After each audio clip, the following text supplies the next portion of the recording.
Hello, everybody. Welcome to my show this morning. This is a special report because we typically don't do podcast on Saturdays. So this has got to be a pretty big deal. And it is a big deal because we're dealing with a big guy with a big heart. Uh, Brian, of course, Big Country. How are you doing this morning or this afternoon? Doing pretty good, man. Wonderful weather, off season training. Just living life. Fixing to take the wife out to eat here in just a little bit. Have some date time. One of my favorite hobbies is to eat. It's one of my favorite Oh things. yeah. Yours too, right? We Oh didn't get yeah. a Well, that's the good part about being the athlete that I am and having to throw and have muscle is you get to eat. You get to eat a lot. We did not get a chance to hang out and take you around to go eat. So next time you're in town, we have to take you around to and you just say, Brett, I am craving biscuits and gravy, or I want a good pork rib. And we will take you out. We just didn't get enough time. It seemed like everything went by too quick. Oh yeah. Looking forward to it. Yeah, we're me and Rob we talked. We're definitely going to get back out there so that way we can come hang out. Bring the wife with us this time. I appreciate it. So, what's for anybody that hasn't seen our past podcasts or tuning in for the first time, or maybe say, I know that guy, I've seen him somewhere, but maybe they don't know the whole story. Tell us about you. Tell us about what you were like. Let's go back to high school because you probably were an athlete, I would think. Yeah.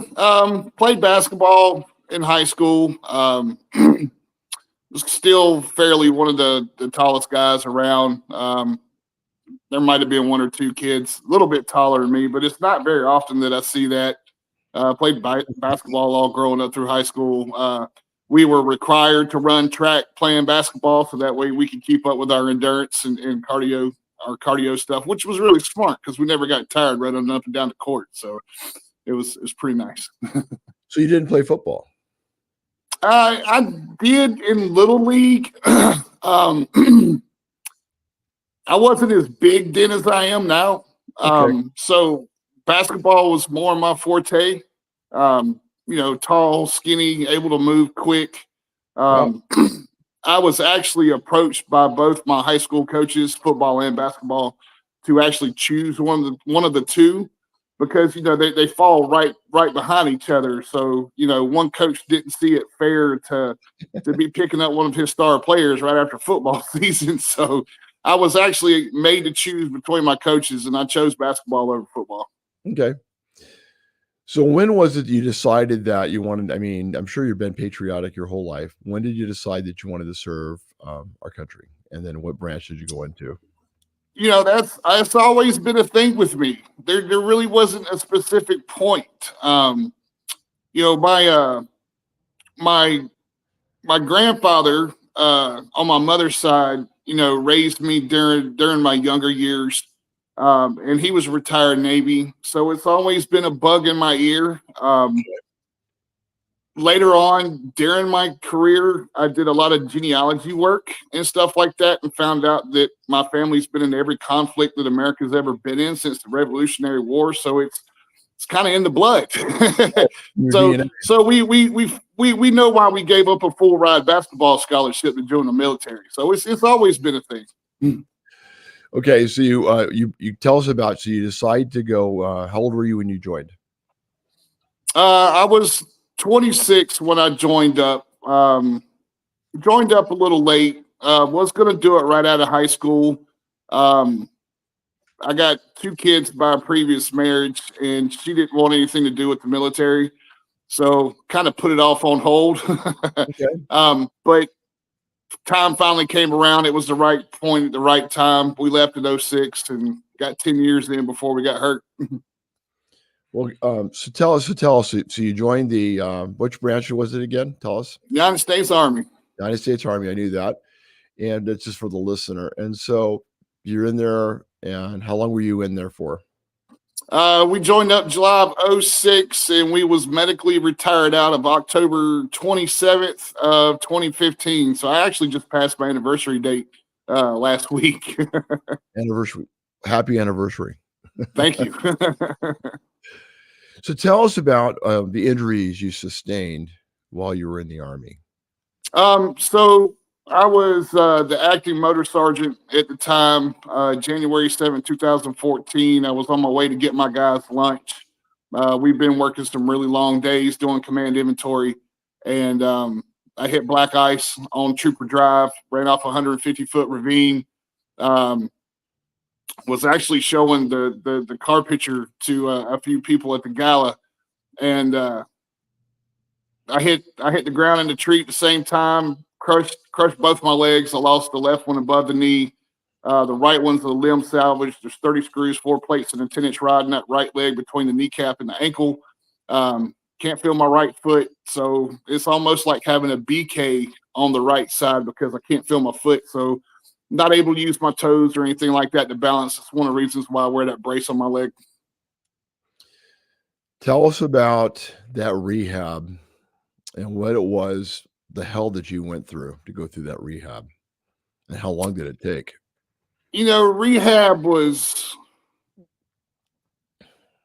Rehab was really not that great. Um, it wasn't long after I lost my leg that they did try to get me in, to transfer over into a wheelchair. Uh, Within like a week or two of them amputating my leg, which was very, very painful, especially for the right side. Um, that's when they kind of came to me and said that I really wouldn't walk again. If I did, that it would have to be with crutches or a walker. Um, I got transferred to the Audie Murphy VA in March 17th of 2014, actually on my birthday. Um, the therapy there was probably the best that I got the entire time that I was in rehab. Um, but it was a more of a conditioning my upper body so that way it's easy to do my transfers and stuff. They did have me on a bed strapped down so I could put on a prosthetic for the first time. Um, but I wasn't up walking around or anything like that. I was still pretty much bound to a wheelchair. Um, it was in a hospital for an entire year before I was actually released to go home. So, and and I was at the CFI on Fort Sam Houston, which not a lot of people know about the CFI. It's pretty much like it's kind of like Walter Reed, but it's a one-stop shop, especially for like amputees. They make your prosthetics there. They do everything in that building. Um, I actually had to fire two of the first two therapists that I had because they had already started my med board before I even got out of the hospital. So they were already in the process of medically retiring me before I even had a chance to step foot in the CFI. So my therapists were just like, hey, take the walker, take the crutches, go upstairs and try to walk, and that was it. Like they wasn't paying any attention to the pain in my leg, how difficult it was. I did end up with a therapist though that got me in this IDEO brace, which helped out with the pain dramatically.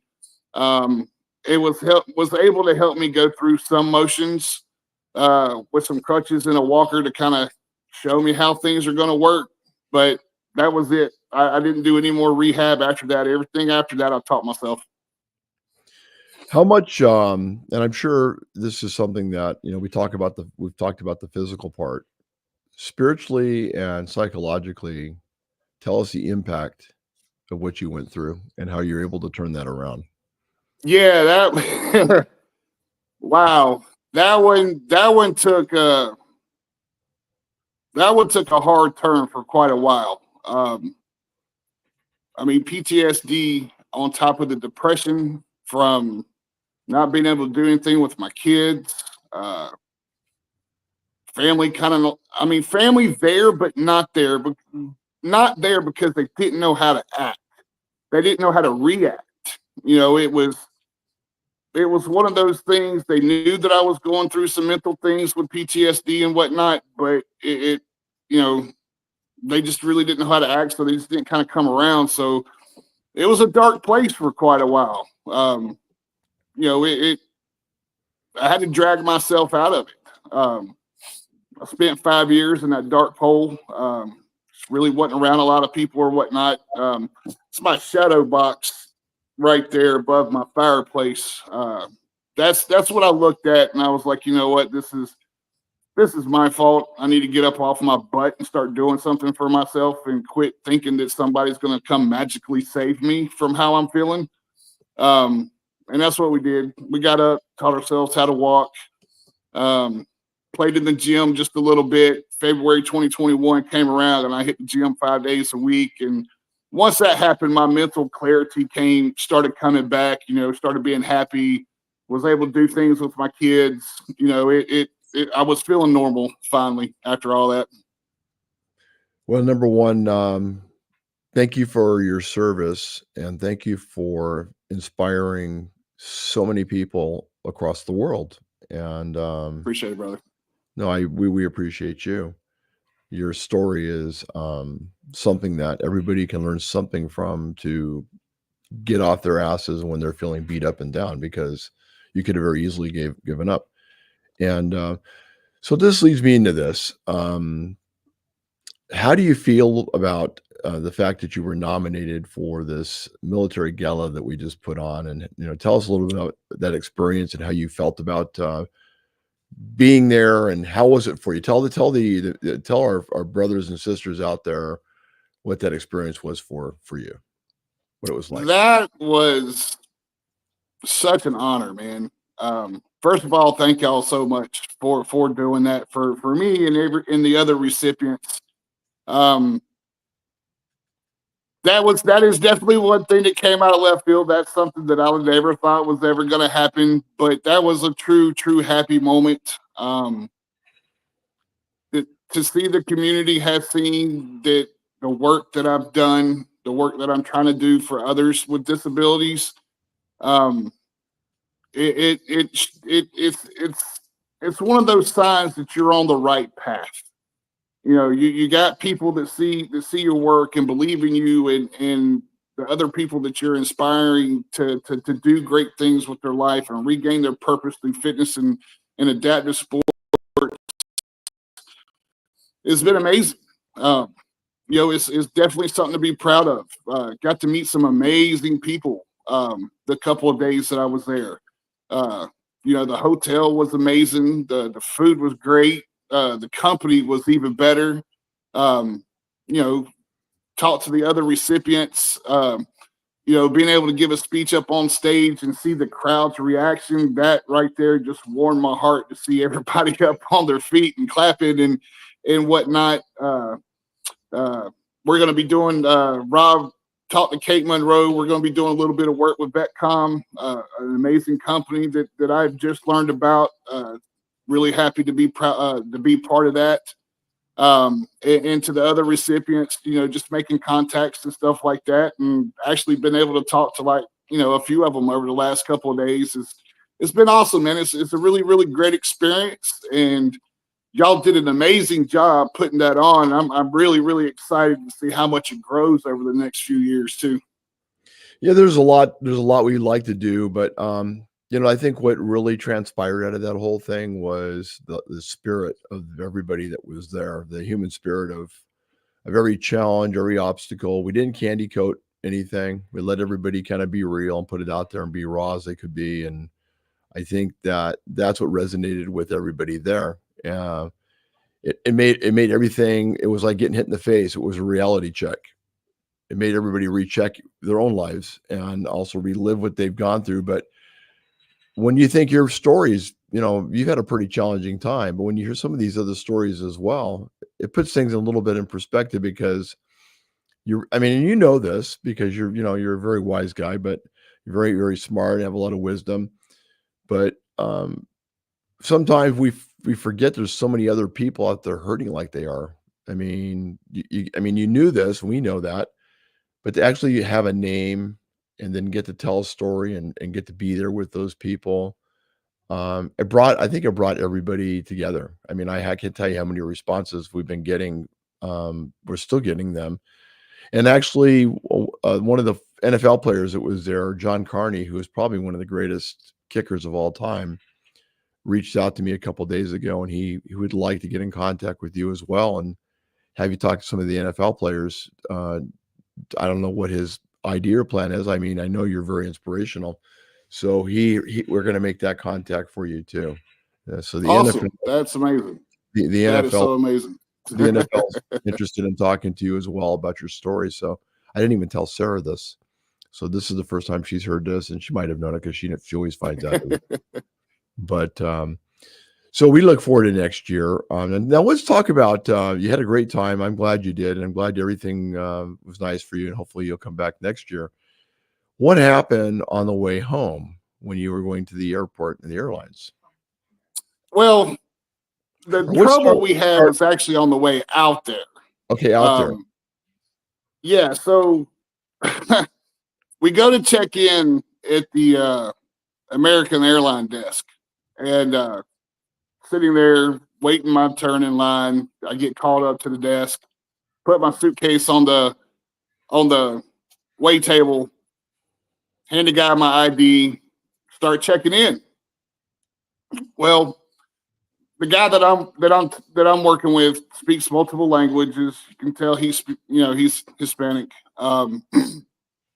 So there is a guy that's just kind of rumbling around in the back and decides to come around and walk up front and start speaking to the attendant that I'm working with. And this guy doesn't speak a lick of English. So I didn't say anything because sometimes people can multitask. We were taught to do that in the military, to multitask.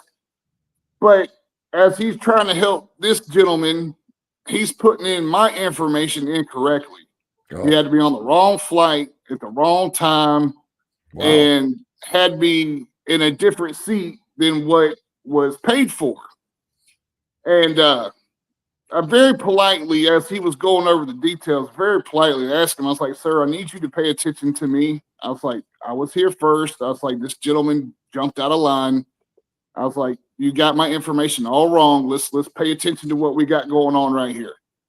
And then he was like, first, second, third person, what does it matter? If you don't like it, you can fly with another airline. So he was just really, really rude that he got called out on his mistakes. That I wasn't rude about this, rude about it. I mean, I could have been, but I'm trying to get somewhere. And I just politely asked him just to pay attention. And so we got things fixed, but the way he was treating me and the way he was talking towards me was very disrespectful. And I don't care if you're a person with or without disabilities doesn't deserve to be talked to like that. Well, no, I agree with you. So can you again mention the airline? What was that?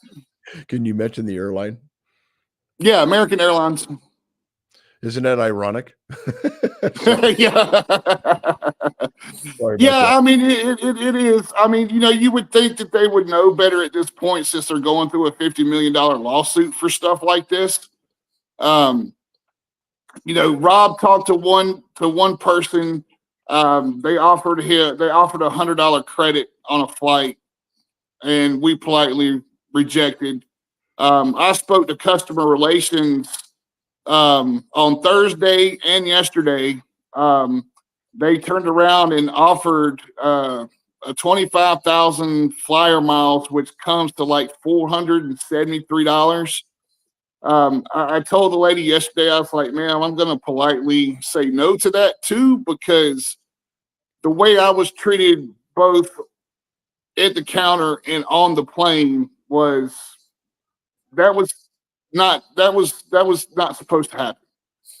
Well, And I told the lady, she asked, she's like, well, what do you think would be fair? And I was like, well, one, we want a public apology on your website. I want three round trip first class tickets. So that way that would help me out, get the competitions and stuff next year.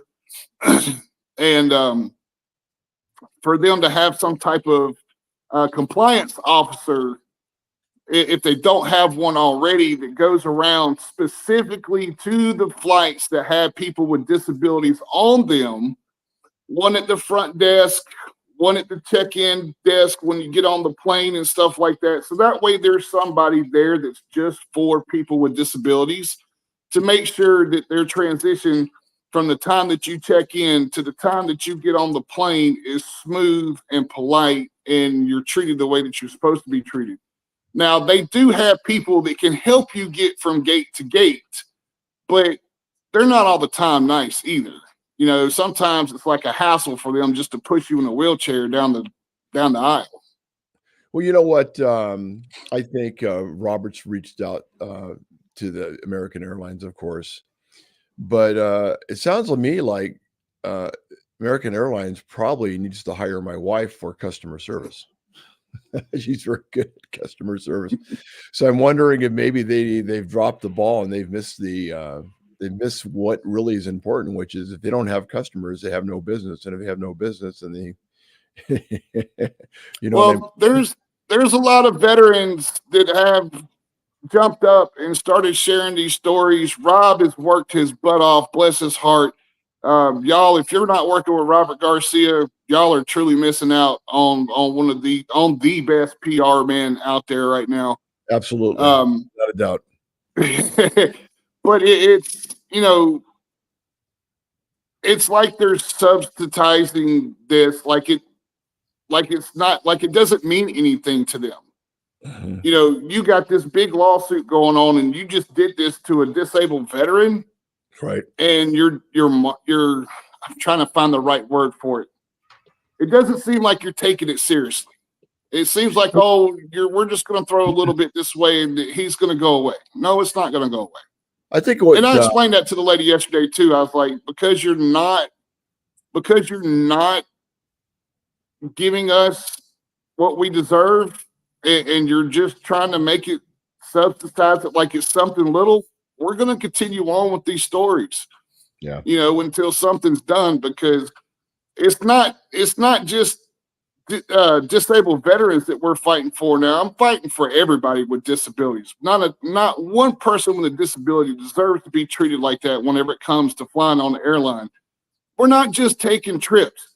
There's people with disabilities out there that are going out of state to go see doctors Mhm. because their specialists are not in town. So they have no choice but to fly somewhere else to get medical attention.